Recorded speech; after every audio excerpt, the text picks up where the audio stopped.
Years before the Syrian regime collapsed, a meeting was taking place between one of Syria's most notorious jihadists and Western diplomatic organizations. The events of that meeting would shape the country's future in ways that would not be clear until years later.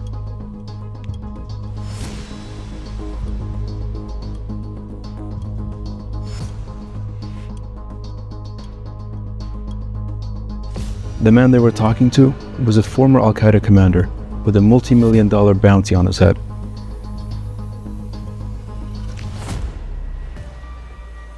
Now that same man sits in the presidential palace in Damascus, signing multi-billion-dollar oil deals, engaging in high-stakes diplomacy, and addressing the United Nations. وفي ذات السياق لم تهدأ التهديدات الإسرائيلية ضد بلادنا. The question is not just how and why Abu Mohammad al-Jolani transformed into Ahmed al-Shara, but also what role did Western institutions play in this, and what does the West stand to gain from it? To understand how a man on the most wanted list became a president, you have to go back to before the suits and handshakes to understand what shaped him in those early years.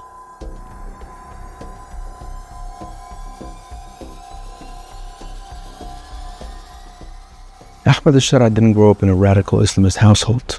In fact, his family was actually secular. But when he was a teenager, something changed. So let's go back to the early 2000s, at a time when the Middle East was very chaotic. On the one hand, you have the 9/11 attacks. On the other, you have the continuous conflict between Israel and Palestine. This all led to Ahmed al-Shara taking a hard line, an extremist view of the world. Then in 2003, the US invades Iraq, and al-Shara crosses the border, goes to Iraq, and joins al-Qaeda. وأنا مثل كثير من الشباب طبعا الملتهب لما يجري في فلسطين. كان في ذاك الوقت كان وقت الانتفاضة سنة 2009. After 2 years on the battlefield, al-Shara is caught by US forces and sent to Camp Bucca, a massive prison camp in the Iraqi desert. But Camp Bucca was not just any old prison. It was a networking hub, of sorts at least. It was filled with radicals all detained in one place, and that included future ISIS leaders. When al-Shara was finally released, he was no longer just a foot soldier. He had become a trusted commander in the Islamic State of Iraq.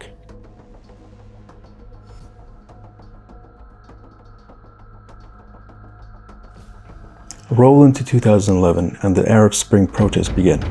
Massive demonstrations are beginning in Syria, and the leader of the Islamic State of Iraq, Abu Bakr al-Baghdadi, sees an opportunity. He dispatches al-Shara to Syria as a lieutenant to start a new branch of the organization across the border. But Ahmed al-Shara had other plans. After crossing the border, he founded a new group, Jabhat al-Nusra, the al-Nusra Front. And instead of merging with ISIS, al-Nusra Front declares itself the Syrian branch of al-Qaeda. And here, there is something important to highlight. Under Ahmed al-Shara's command, al-Nusra Front committed some of the most infamous mass sectarian executions of the Civil War and imposed punishments such as stoning women to death for adultery. And all this and a whole lot of other things led to the United States putting Ahmed al-Shara on the global terror list and putting a multi-million-dollar bounty on his head. But he just continued doing what he was doing. But as the war continued in Syria, Ahmed al-Shara realizes that being an al-Qaeda commander makes him a target for US drones and Russian jets. In 2016, he publicly broke with the organization and found a new Islamist extremist militia.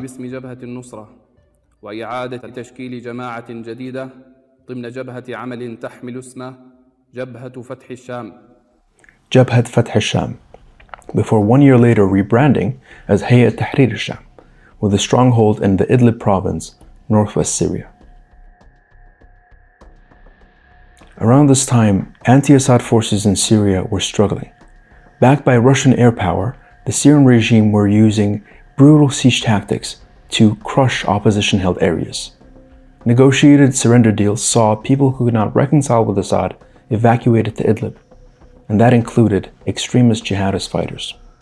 Through this, Idlib became a haven for millions of vulnerable civilians, but it also became Syria's most intense concentration of jihadist fighters. This is the largest al-Qaeda safe haven since 9/11, tied directly to Ayman al-Zawahiri. This is a huge problem. It's been a problem for some time. We have shown the spotlight, the international spotlight, on ISIS. We've been very focused on al-Qaeda in Idlib province. Leaders of al-Qaeda that make their way to Idlib province often do not make their way out of there. But we have to ask a question: why and how is Ayman al-Zawahiri's deputy finding his way to Idlib province? Dozens of rebel forces were competing for power and territory in Idlib, but the HTS was the strongest. Through either coercion or violence, they destroyed or dismantled or defanged most other oppositions in northwest Syria. Over time, Ahmed al-Shara worked on bringing other armed groups under his command. Whether through alliance or through conflict, his group became the most dominant force in Idlib. Instead of focusing only on fighting the government, he focused more on controlling and consolidating the territory that his group held and building a form of governance.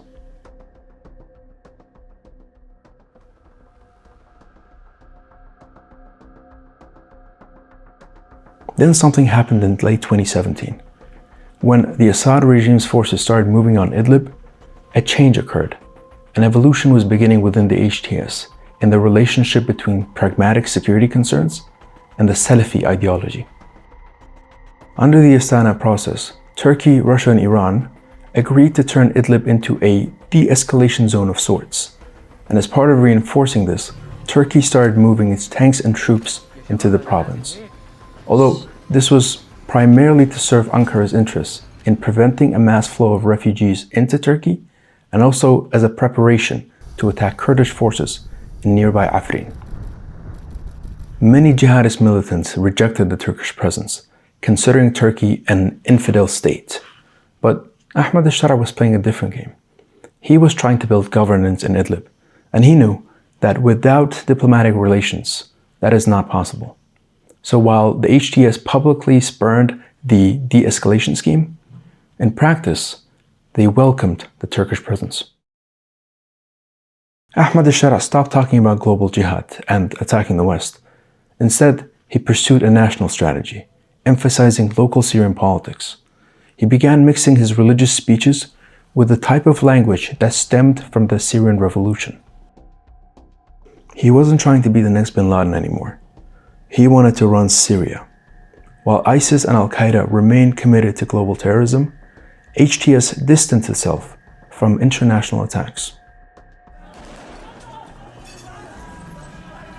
But al-Qaeda loyalists around him were not too keen on this shift, and it seemed that challenges to his leadership was around the corner at every turn. So, what does Ahmed al-Shara do? Well, he starts neutralizing any potential threats. A wave of mystery assassinations swept through Idlib. Foreign fighters and religious leaders were turning up dead. And those within the HTS leadership considered close to al-Qaeda, they were either detained or some others opted to defect. But HTS was still far from being able to play politics. And Ahmed al-Shara needed to prove two things. One, that Idlib would not be used to launch attacks on New York or London. And two, that the HTS was an actor capable of governance. Once HTS established military control, they set up a civilian, technocratic government to manage the area, as opposed to extremist religious groups who would rule directly. Through this, they aimed to create state-like institutions and provide services for the 4.5 million living there. However, they remained highly oppressive, crushing political rivals, tightly controlling the economy, and banning any independent community groups that were forming there. HTS did not renounce the Salafi ideology, but limited its implementation, drawing on concepts from Sharia law to justify new political leanings. In this way, religious radicalism was constrained, but there was never any revision to the political ideology. Meanwhile, Ahmed al-Shara was still internationally isolated. He remained on terror lists and was facing the prospect of another assault on Idlib by Russia and the Assad regime. But right in that moment, Western institutions were seeking contact with him. they were exploring what alternatives existed outside of pure military responses to Islamist extremist groups. The Swiss-based Center for Humanitarian Dialogue and the International Crisis Group started traveling to Idlib to meet Ahmed al-Sharaa from 2019. 2 years later, the latter group called on Western governments to remove HTS from the terror list. That same year, Ahmed al-Sharaa gave his first interview to a major Western broadcaster, PBS. He wanted me to see, and hearing what he wanted me to hear.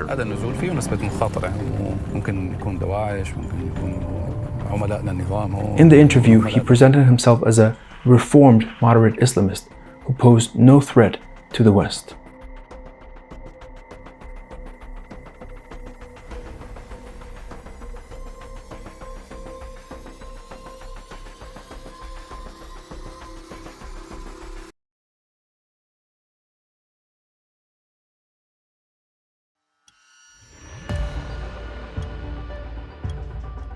HTS also allowed limited visits by foreign journalists to show off their new identity.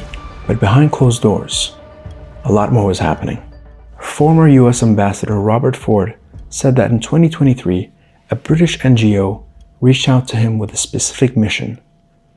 They wanted to pull al-Shara out of the world of jihad and qualify him from mainstream politics. Starting in 2023, a British non-government organization which specializes in conflict resolution invited me to help them bring this guy out of the terrorist world and into regular politics. That group was Intermediate, founded by Jonathan Powell, a man who's currently the UK's National Security Advisor. UK media also reported that British intelligence enlisted Powell to establish a diplomatic backchannel on their behalf, given that Ahmed al-Sharaa was considered a high-value diplomatic target. British intelligence chief Richard Moore has recently admitted that his agency had forged a relationship with al-Sharaa's group at least 2 years before they took over Damascus. Amidst this new wave of hidden diplomatic outreach, the HTS was also weathering a difficult period of internal chaos.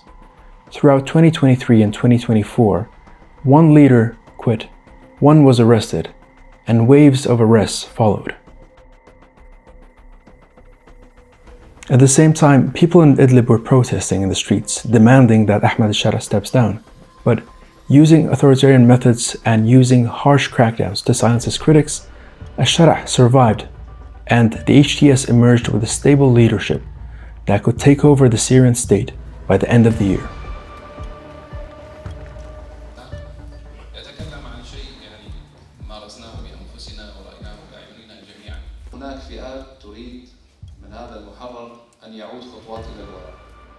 On November 27, 2024, the HTS-led Military Operations Command began Operation Deterrence of Aggression, storming out of Idlib to first seize Aleppo, Syria's second largest city, before reaching the capital not 2 weeks later.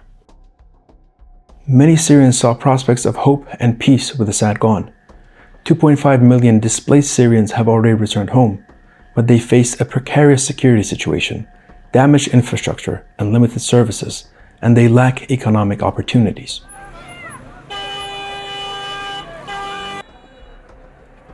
Meanwhile, in Damascus, Ahmed al-Sharaa has positioned himself as the leader of the nascent Syrian transitional government, focused on cleaning up the mess of the past. نحن لن نسمح على الإطلاق بأن يكون هناك سلاح خارج الدولة سواء من الفصائل الثورية أو من الفصائل المتواجدة في منطقة قسد. يجب إنهاء هذا الملف بأقصى سرعة ممكنة لأنه السلاح المنفلت في الدولة هو الذي يؤدي إلى اضطرابها وإلى عدم استقرار أمنها. He has launched anti-narcotics operations, repaired some infrastructure, dismantled the Assad-era state apparatus, and held a limited form of elections. But at the same time, he has suppressed opposition. Political parties are banned, and dissenting voices are kept out of decision-making. The new constitutional document and the establishment of an interim government that is filled with HTS heavyweights has led Ahmed al-Sharaa to concentrate all power in his own hands. Hailed as the start of a new history, Syria's leader, Ahmed al-Shara, has signed a new constitutional declaration. Among minorities, trust in Damascus remains low, following continued sectarian violence. In early March 2025, in the coastal region of Latakia, a massacre took place, in which government-linked forces killed at least 1,500 Alawite civilians in a matter of days. Only a few months later, the Druze of Suwaida faced a similar attack.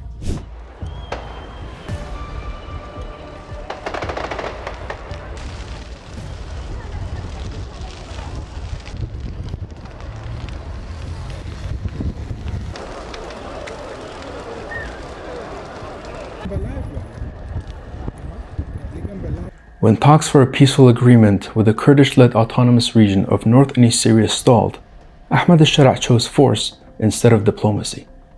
His army launched a major offensive, taking back most of the region into state hands and killing hundreds of Kurdish fighters and civilians. Damascus continues speaking of a transitional justice process, yet today al-Sharaa's own forces stand accused of war crimes and serious human rights abuses. To make matters worse, many radicalized foreign fighters who had made Idlib their home are now within the ranks of the new Syrian army. On the international stage, however, the reception has been starkly positive. Many global and regional actors are competing for influence in Syria, opening diplomatic engagement, lifting sanctions, and delisting Ahmed al-Sharaa and his associates from terror lists. Yesterday's most wanted terrorist is today's most wanted partner. In September 2025, Ahmed al-Sharaa did something that no Syrian leader has done in nearly 60 years. He stood in front of the United Nations and gave a speech as a world leader. Soon after, he became the first ever Syrian president to visit the White House. Under al-Sharaa, Syria has even joined the global coalition dedicated to destroying ISIS, a group that he himself was once connected to. And strikingly, Ahmed al-Sharaa also appears to be willing to negotiate with Israel, even as Tel Aviv is extending its occupation of southern Syria.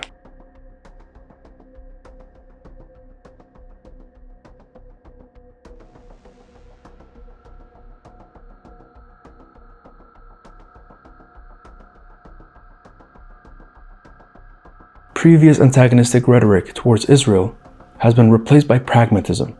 For the first time in 25 years, Israeli and Syrian officials have entered US-brokered talks, and there is even mentions or rumors of Syria joining the Abraham Accords.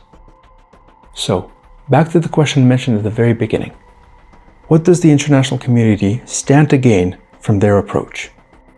Well, Syria is officially open for business, and for the first time in 14 years, they're selling their oil back on the world market again. Global capital is eager to flow in.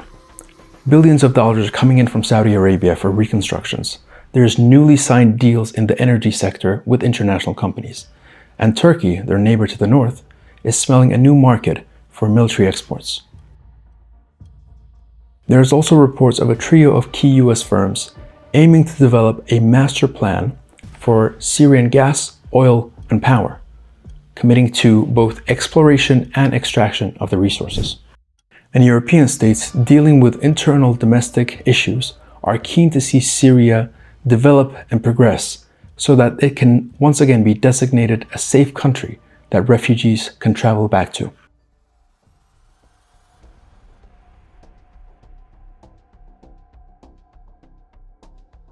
For Washington and Tel Aviv, Ahmed al-Sharaa taking over Damascus is a key development as it limits both Russian and Iranian influence, and Syria is no longer a key corridor for the so-called axis of resistance.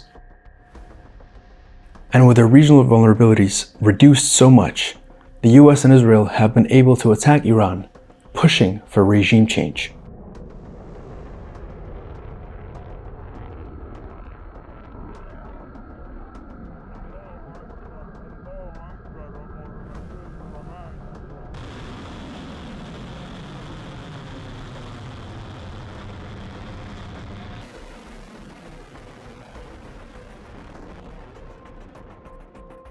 So what landed al-Qaeda militant Abu Mohammad al-Jolani in the presidential palace in Damascus?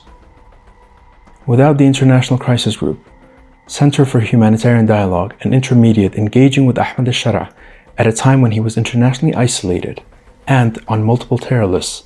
Would this have been possible?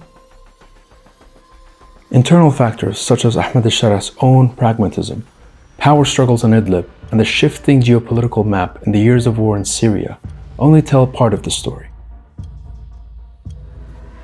The impact of foreign non-governmental groups tell the other part. Due to the HTS terror listing, states themselves could not make that diplomatic outreach, but now they're reaping its benefits.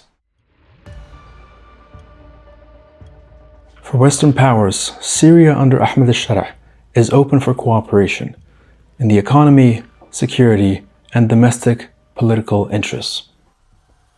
But perhaps the most important question here that remains open is, how can Ahmed al-Sharaa be a member of the global coalition to defeat ISIS when his own army is filled with radicalized fighters who share the same ideology?